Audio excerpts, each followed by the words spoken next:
Hello out there, and guys, I'm sorry in advance for the quality of this video if it is just a bit off with the lighting, but it's really late here right now, 2 o'clock in the morning. I have to wake up for work in about 4 hours, but I had to get this knife on camera because today it is getting mailed out to the owner, and I wanted to show it and just get it, just for posterity, get it documented. So definitely going to share it on the channel for sure, but just wanted to film this really quickly and go over some of the things that I did that are a little bit different from the other Pilar mods that I've done. And as you can probably see, we're staying with the like a scaly kind of pattern, but I sort of modeled this after the custom Nirvana knife from Peter. Some of the shapes that he did, I sort of tried to follow that a little bit. Obviously, he does a much better job than I do, and it turned into more scales than like his pattern that he does, but still worked out pretty well. And I think it's probably my favorite etch pattern, and something I'm going to like continue to elongate and modify and sort of make this something I do very often, because yeah, the lines worked out pretty well and the size is about right, and it does take a lot of time, very tedious, but I think it's worth the time, so happy with that. And then as you move back, this pocket clip, let me show you actually what I used, if I can find it, what I used to get the X's on the clip here and then on the show side scale. All right, and the reason for the X's was that since we were going reptilian, I was trying to make it like sort of diamondy in that, you know, like a diamondback rattlesnake. So sort of fitting with the theme of scales, just keeping those diamonds. And I'm not sure if I've ever shown these on camera, but I need to really quickly. So these are basically little stickers that I guess women use for their nails. I don't know what each one does or how they work, but I know that when you put them on a knife, you can make, you know, basic shapes.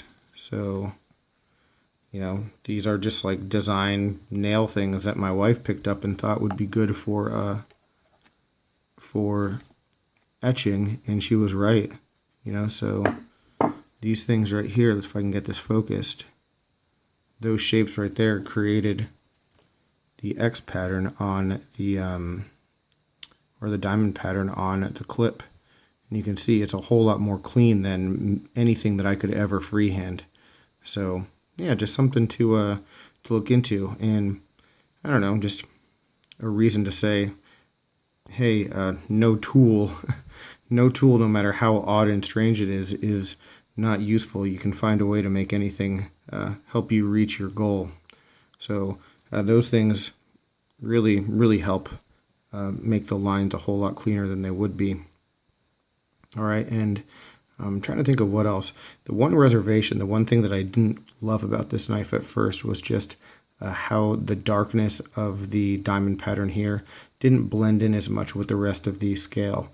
I didn't leave the scale in for the second acid etch as long as I should have, and so it didn't blend quite as well as it could have, but the more I look at it, the more I like it this way. So unless the owner hits me with a message before before I ship it, I'm not going to change anything.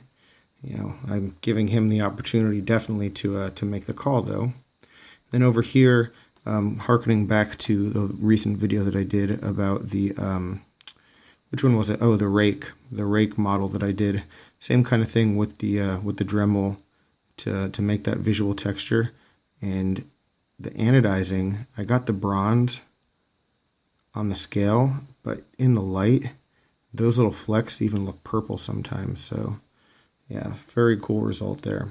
So this is one I just had to get on camera, guys. I'm really happy with it, happy with the direction that things are going, and I think that as I continue to learn from some of the opportunities from every knife, you know, I'll just be able to get my knives a little bit cleaner and cleaner and just keep getting better, and that's certainly the goal. So yeah, any questions, comments, complaints, any suggestions, guys? You know, every time I post some of these videos, especially about mods, I'm always hopeful that someone who has a ton of experience will just say, hey, try it this way. So if you have any of that, or even if you don't have any experience and you think I should try it a different way, go for it. Let me know, all right? Because sometimes you get on one track with your, with your ideas, and a different perspective always helps. So anyway, guys, thanks very much for watching. Have a good one, and I will talk with you soon.